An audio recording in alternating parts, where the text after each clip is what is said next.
2000 kilometara do ratišta u Siriji prešlo je nekoliko desetina građana Srbije, pokazuju procene Bezbednosno-informativne agencije. Bili smo svedoci dešavanja u Sandžaku, da su neki ljudi odlazili. Nažalost, poginuli su na tim ratištima i sahranjeni su u Novom Pazaru.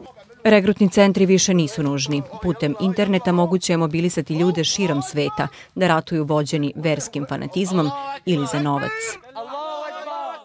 Postoji mogućnost za miks ta dva razloga, to je znači socijalno-ekonomski i takođe da posledicom tog razloga ljudi potpadaju i lakše prosto jednostavno budu izmanipulisani od strane tih organizacija koje na jedan veoma tendenciozan i iskrivljeni način tumače veru.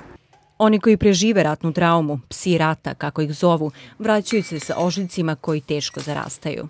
Oni su vrlo često promoteri neradikalnih političkih i ideoloških opcija i samim tim predstavljaju zaista pretnju za ceo region.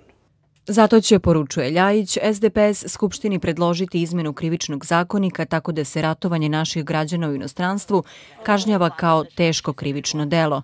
Za organizatore 5, borcima 3 godine zatvora.